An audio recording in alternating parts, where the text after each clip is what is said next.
Good morning, teachers and my dear friends.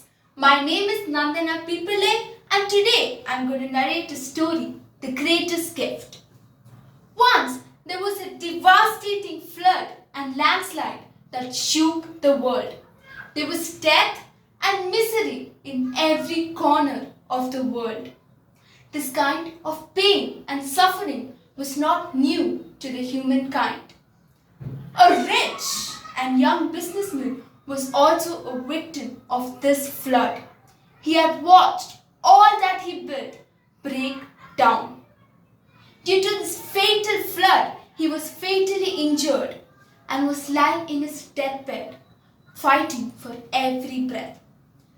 After a few days, he could feel life fade away from his eyes.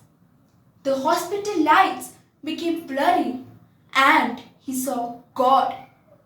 God smiled at the young man and said, "Young man, ask me one question and I shall answer it." The young man thought for a while and asked, "Dear Almighty, why are you punishing us humans like this? There is death and misery in every corner of the world. I lost everything I built in this flood." The God calmly replied, "I didn't do anything. You did everything. Let us visit your past and see what you have done."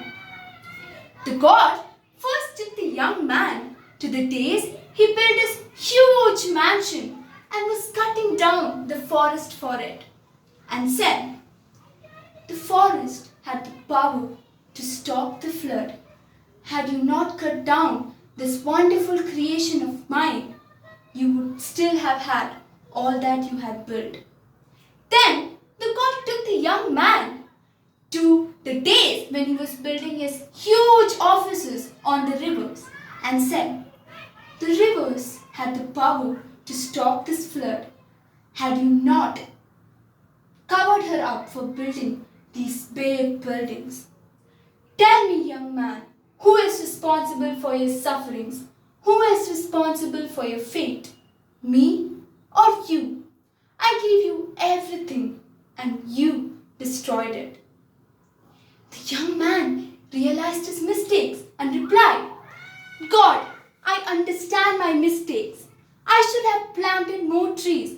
I should have let your beautiful rivers flow fearlessly. I should have kept the air around me clean and pure. I understand my mistakes and I want to correct them." As he finished his sentence, he could feel the blood in his veins. Life returned to his eyes and he could see the hospital lights again. Not all of us gets a second chance like this man.